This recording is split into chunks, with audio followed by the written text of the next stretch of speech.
Georgia is an injury prevention specialist with ACC. Her background is in crisis and support work for sexual violence survivors and the development and delivery of prevention initiatives. She also has an academic background in violence prevention. And Georgia today is presenting on the Mates and Dates program, Healthy Relationships program for secondary school students in Aotearoa, New Zealand. Welcome, Georgia.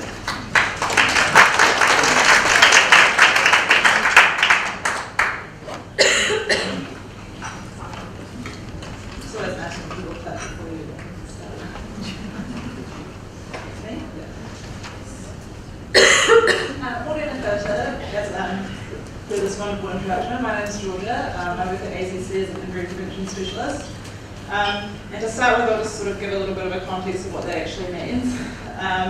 Basically, I'm a subject matter expert. ACC has a big unit that deals with injury prevention, of which I'm part of the violence portfolio, which is a misleading description of violence prevention. We're working on your name. So injury prevention has a lot of different portfolios which work towards preventing different things that are associated with ACC claims. So there's sports, roads, falls, community, and workplace and treatment injuries. So you'll notice a bit of a theme of unhelpful names there. But basically where we fit in, we're having a new portfolio, so we've only really sort of come together in the last 2 years, but only properly in the last couple of months have we sort of had a manager and an actual team. Our remit is the prevention of sexual violence, family violence, suicide, and self-harm, and shame-based syndrome. So we have quite a lot of work going on. We've recently just put together our strategy, which we'll just briefly talk to. It's still in draft form, but basically what we're interested in is sort of in keeping with what we've talked about in the last yesterday from lots of wonderful people, is sort of strength-based approaches to young people's development and in particular promoting them to experience healthy and safe relationships. So. Our portfolio is aimed at 25 years and under, so if you can't read this, it's because you're not on the target to make right now.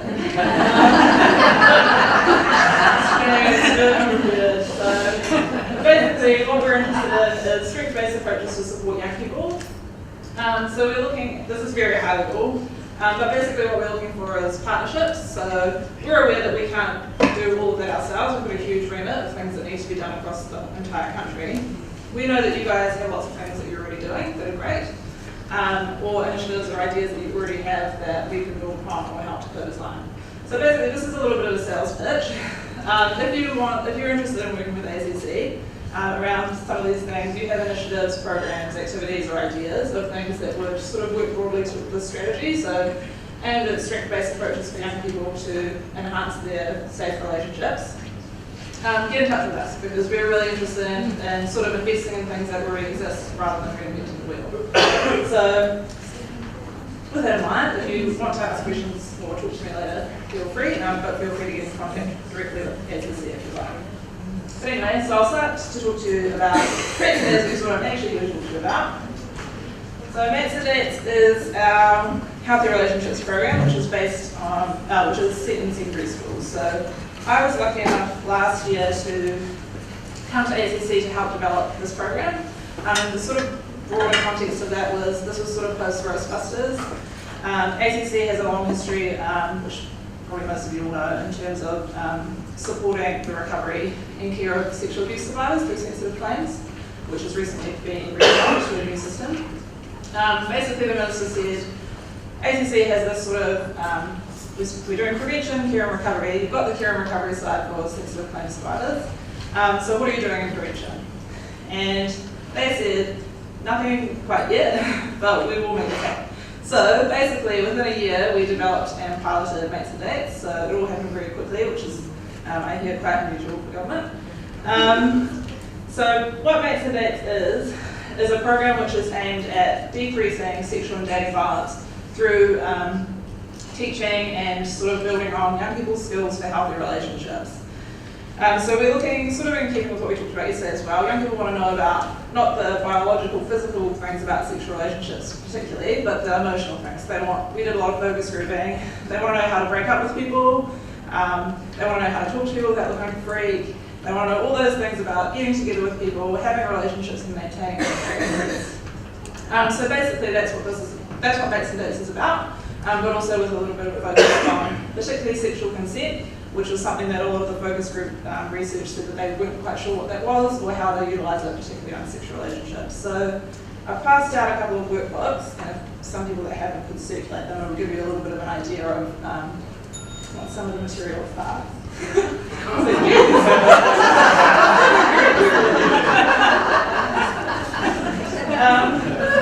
So I won't sort of go over this in too much detail because a lot of you know this already in terms of the stats. So New Zealand has very high stats of sexual abuse, particularly for young people. So and particularly sexual abuse, but also around dating violence as well, both as victims and as perpetrators at that age level. So a lot of people who perpetrate sexual abuse or relationship violence, that sort of starts around 13, 14. So school age years are a really good time to sort of be introducing this material. So the program is 5 one-hour modules that get delivered each week. And they sort of broadly cover each thing. So they go from year 9 right through to year 13. So the idea is that they do the program in year 9, the next year they come back and they do the same kind of material but pitched more correctly for their age group.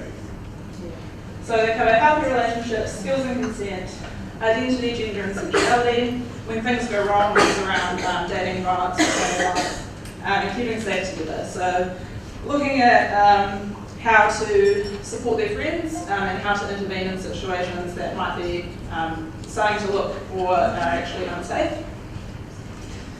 So those key themes are covered at each year level except for year 13, so that's their final year of school.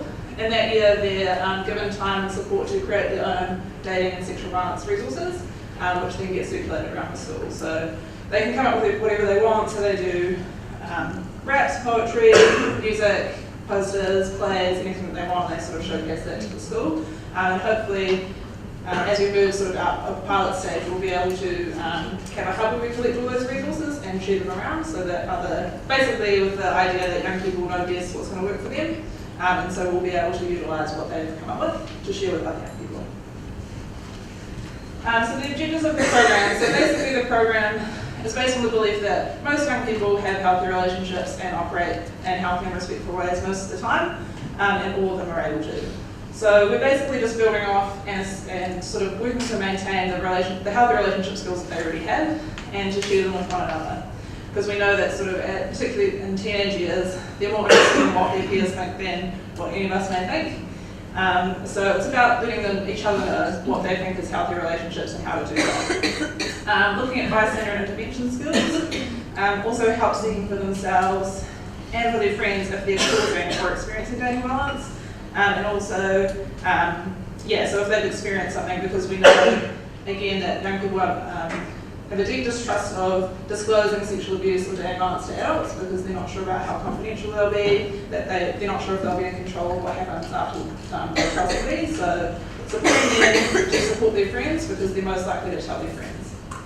And also support for existing norms that relate to abuse. So it looks at all types of relationships, so obviously not every young person is in a dating relationship, but they all have friendships and they all have partner and family relationships. Looking at what consent is, how to give it consent, how to recognise pressure, coercion, and inappropriate behaviour, and also how to intervene. So basically the program is structured so that they can talk about whatever's relevant to them at the time. A lot of them do bring up situations with their families, my relationship's not like this, but actually this is the way that my mother treats me, or something like that. So there's a lot of discussions around that. And it's pretty open to say that if they want to talk, they can talk about whatever they want, and sort of non-judgmental. So this is the consent model that we developed. So as I said when we did the focus groups, young people sort of broadly said, what is consent and what does that mean? So what we, and this will show up together in those books again. So what it looks like is basically to get them to think about, they go through this model, so they think about what it is that I want, what it is that the other person wants, how do I find that out? So looking to ask people not just with words, but also thinking about verbal and non-verbal body language, which is really important, particularly around sexual consent. And also to reflect on that after. So is that something that I want to do again? Did that feel safe? If it didn't, what can I do? So this model is used at each year level. But obviously, so say at year 9, the first level of school, they're looking at non-sexual situations. So people use consent all the time. So it's about negotiating an agreement to do something. So say in year 9, they'll say, your friend has church on Sunday, but you want to play rugby. How are you going to agree to what you're going to do? Or you've got a school assignment to do, but this person has other commitments. How are you going to talk about what that means and what? So you both come to a decision. As they get older, they start to apply that to sexual relationships. What we know about sexual relationships, and particularly sexual consent, is that people understand consent, so we can all decide whether to go to the movies. You know that if I say, oh, I have to wash my hair, so I'm really busy, but I don't actually want to come with you, but you're not, so people get that. But when it comes to sexual situations, people think it's somehow strangely different, and none of those similar rules apply.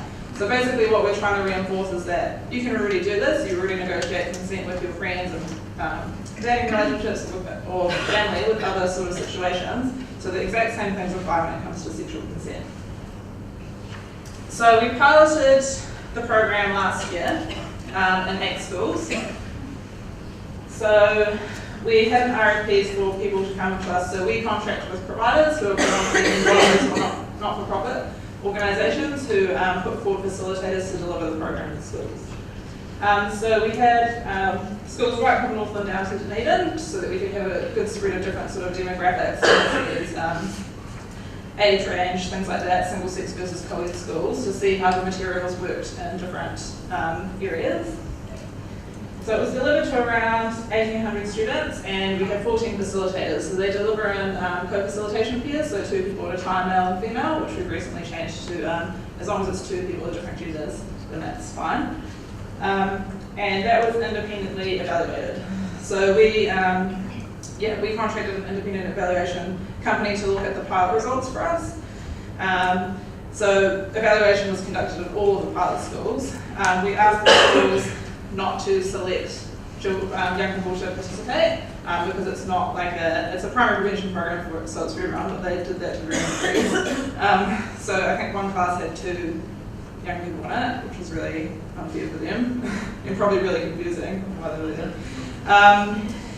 And they did, they were asked to do a pre and post program surveys. They had a tablet and they got talked through a series of questions before and then after. And the evaluators also observed the delivery at different sites to see what that was like. So, notes about the survey. So there was quite a few students who undertook the pre and post program survey, but they did it in a really weird way. So they had to produce a unique identifier for themselves before and then remember it 6 weeks later. So that worked out not that well. So, many had forgotten their IDs by 6 weeks later, which I'm sure we can all appreciate. So we only ended up with 600 matches out of the sort of 1,200, which is a shame, but still a fairly good fairly good sample size. But yeah, obviously we're not repeating that model. We still got some really good data out of this. Basically, the pilot was a proof of concept in lots of ways. So we wanted to see, firstly, is this program safe? So we don't want to do any harm because the teaching of sexual violence material a lot of other research has said that there can be sort of negative impacts, particularly in terms of reinforcing ideas about rape myth. So if it's not done correctly, it can actually be sort of worse. So it's not a case of doing something that's better than doing nothing in this area. So we wanted to make sure that it was safe, that it had some sort of impact. So obviously we haven't tested their long-term behavioural change yet, which is the ultimate goal. And also to look at the implementation of it. So what can we change about how it's delivered, how it's put into schools. So the post-program survey results were pretty promising considering because it's delivered at each year, they've only done 5 sessions out of a 25 session program, really, so they've only sort of received a portion of the program. So there was increased knowledge about recognising early warning signs of abuse, the effects of alcohol and their impact on relationships. They do a lot of work around alcohol and particularly around sexual consent. And a lot of them didn't realise that alcohol would be a factor in whether you could consent to sexual activity or not. And ability to manage what the evaluators call risky situations. So one of the outcomes that you're looking for is an increase in reports, an increase of disclosure of sexual dating violence because it's very, very underreported as experience. And So one of the things that you look for in the short term is that people come forward and seek help for that, and that would be a really promising sign. So we saw that there was an increase in reports following the program from 57 to 65, so that they'd been made to do unwanted sexual things. And sort of this is not statistically significant, but when I matched the raw data, there was also maybe like a handful of increase from people who said that they hadn't perpetrated any sexual violence to people that said that they had. So that's also really promising, because it's people sort of coming to understand that actually what they'd done wasn't part of healthy and respectful relationships. There was a high level of disagreement with rape myths, which is really significant because people who endorse strongly rape myths are more likely to be sexually abusive, but also it has negative impacts for people who experience. So if you experience sexual violence and you believe rape myth, you have sort of more severe long-term impacts because there's a lot of sort of self-blame that happens. Knowledge of where to seek support improved. Most of the people who delivered the program were sexual violence specialist agencies, but there were also youth work agencies, counsellors and other sort of people. So there were people on hand to support them as they went through the program, but also to follow up with them afterwards. Most of them indicated that they learned more about relationships, increased level of disagreement with sort of strict ideas about gender roles, which is also similar to rape myth in terms of strong belief in that as a predicting factor for abusive behaviour. And more students said that they could recognise risky situations. There was no significant difference in understanding of consent, so they had a very high understanding of consent before the program. But I think, this is just me, so it's anyway, this is important. So we asked them basically what's non-consent. So how do you identify if someone's not consenting, which for a lot of people is much easier than identifying if somebody is consenting. So if people are crying, if they're unconscious, a lot of people know that that's not consent. But if you ask them actually how to identify what consent does look like, that's a lot more difficult. So that's where I'm wondering about those sorts of results. Anyway, not to say that they don't understand consent, it's also very good. So we also had a number of recommendations and improvements that came out of the evaluation. So some of those were content and some of them were implementation. So in particular on cultural responsiveness. So some cohort Māori principles were implicit, but they weren't explicitly demonstrated within the content of the material. Similar for Pacifica. People with disabilities, there were no subtitles on any of the films, so that made it pretty much impossible for them to participate in discussions around what the films were about. We got really good feedback on the GLBTIQ content within the program. So we've been working with this year to look at how we can improve the content, but also the delivery. So, which probably won't be a surprise to any of you, the main factor of the success of the program was the people that facilitate it.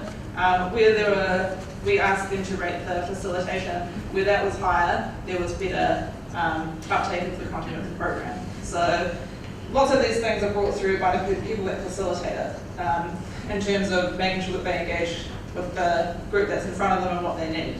But we have been working both on looking at the facilitator training and on the content. So we've added subtitles to all of the films. A lot of the films we used we used a lot of material from other organisations or other programs, so it wasn't like we redeveloped an entire new thing, we sort of made a compilation in effect. A lot of those films are sort of very old in like 90s and uncool, but we didn't want to create new ones for them to tell us the new ones were uncool, we didn't have to create new ones again.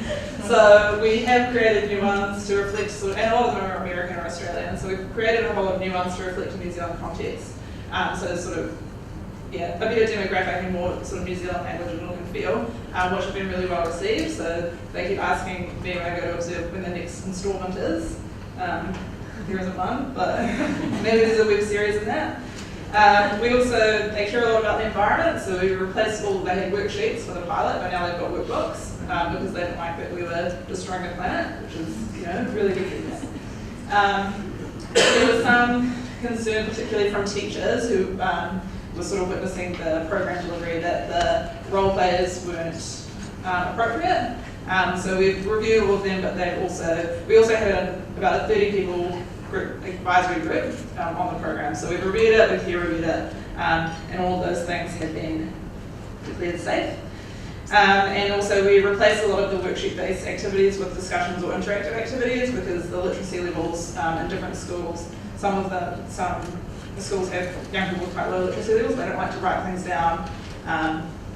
So we've made it so that they don't have to write, they can participate anywhere they like, which could be to draw or to talk or to dance or whatever. It doesn't really matter as long as they're sort of engaged. We're also working on a new training plan. So some of the feedback from the evaluation was that facilitators didn't have what they call sort of good classroom management. And so we've looked at, we've got somebody in to help us redesign a training program that focuses on facilitation. So facilitators will have to be assessed to reach a certain level of competency. I also think that having talked to a lot of the teachers and different ideas about what that means. So some of the teachers were like, oh, well, they're letting them not write things down, or they're letting them not participate if they don't feel like it, and leave the room if they want to leave the room. And I'm like, yeah, but they need to be able to do that. So there's quite a different view between what teachers think is maybe good classroom management and what facilitators think is good classroom management. So we're sort of working together with schools on what that means. We're also giving schools a lot more information about what that is, because it's very difficult for them to fit. As many of you know who work in schools, they're very busy. They've got lots of things to fit in. The scheduling is just an absolute nightmare. And they've already got lots of stuff to do, and all the teachers are like super crazy busy. So we're trying to make it much easier for them to fit that in. But now that we know that the program is going forwards, a lot of them have already planned out the next year or the next 2 years so that we can sort of schedule in. And we've also, and you'll be happy to know, redesigned the survey. So they do a short online survey afterwards, and that data is all collected into sort of an online dashboard, so that each school will be able to look up their own school's information and see their school's, all the questions have been changed as well, so they'll be able to look at their own students' ideas about the course, about the facilitation, about particular ideas around relationships, gender, consent and those things, so that over time they'll be able to track how different, if their views change or if they use that behaviour. ACC will be able to access all of the information across all the schools, so we'll be able to look at all the data and cut it by gender, ethnicity, school year, calendar year. So it's going to be really cool going forwards, and schools have been really positive about that so far. So the pilot, basically, we've got the go-ahead in terms of making it, sort of thinking about how we can roll it out. So we're continuing to deliver in all the schools that piloted, so they will ask for the program back. We've also been delivering to an additional 13 schools, well, up to 13 schools, including a team parenting unit. We've got about 50 odd schools who've expressed interest. And I think, because the plan changes so often, I think in that abstract it says we were looking for 30, but now they want us to deliver in 80 schools next year. So we're sort of increasing. So we're looking at how to make it available for 80 schools next year, which obviously means we're going and looking for additional providers, because we've only got seven providers at the moment, and we need more to be able to deliver to that many students. So yeah, we're basically working on the sustainable delivery model at this time because it's fully funded by ACC. So for us to be committed long term, we need to make sure that we're on board with agencies who are also committed to delivering it long term for the schools, and that we can afford to deliver it long term and fully fund it. So that was good timing. So if anybody has any questions, oh yeah. If anyone has questions, I'm happy to answer them or talk to you about it later. Yes. Can I just ask two questions briefly? First of all, I think this sounds like an awesome program. Oh, thank you. First question is if this education brings up personal issues for students who have experienced sexual violence, what's your safety net there, or what happens in that situation? Yeah, that's a really good question. So we basically, well, part of the reason that we contracted with sexual violence specialist agencies for the pilot and sort of ongoingly was that they have experience in dealing with disclosures of that nature. Also, when you work as a facilitator in a school, so they had to provide what their disclosure policy would be. but you have to also follow the school's disclosure policy for how they manage those sorts of incidents. If they don't have a policy, ACC has drafted one that facilitators providers talk to schools about, but otherwise part of the program obviously is talking about how they seek help, so it doesn't have to be from the facilitator or the school, but they're provided with a list of agencies that they can talk to. But the nature of what they talk about is very broad, so there was a lot of stuff around self-harm, depression, suicide that came out, because they're talking about relationship breakups and things like that. So facilitators sort of have to have a base of covering all of those things, which many of them already do. Yeah, and I just wondered, do you think this program will work really well in single-sex schools? Well, basically because of the way that they did the initial evaluation, we can't easily tell which data comes from which school, whereas now we'll be able to tell exactly which school the information is coming from. What I can see from about the 4 schools that we've got the data for so far is that it has had the same effect in each school, but it's very contextual. So some schools have really, really good sexual health and other sort of relationship programs already, so they already know quite a lot. So there's a lot of attributing factors that might not necessarily just be because of this program. But I think definitely a lot of schools have talked about being able to combine 2 schools together to sort of get different viewpoints across, the boys' school and the girls' school that are in the same area. But yeah, we don't know that yet, but we'll be able to find out. Sorry, can you hear me? Yeah. Just 2 questions. One is around the cultural responsiveness. Yeah. What does it actually look like in specific communities? Because you had things that you had implemented for people with disabilities and whatnot. Yeah. So in the evaluation, what has changed to make it more responsive for specific people? And the second question is, what is ACC doing around the wider school community? Because we're putting a lot of emphasis on developing the skills of these young people, but when they go back home, the challenges still exist around who they talk to. And so I'm looking at it from a wider community approach. Is Mason Days going to be going down the line of working with the wider community? So the first question, we have a cultural responsiveness in ACC that we are working with around what that will look like. So some of that will be in the delivery of how people, obviously there's particular protocols that work for different cultural groups, but obviously lots of different schools have different needs. So we're working with them around that.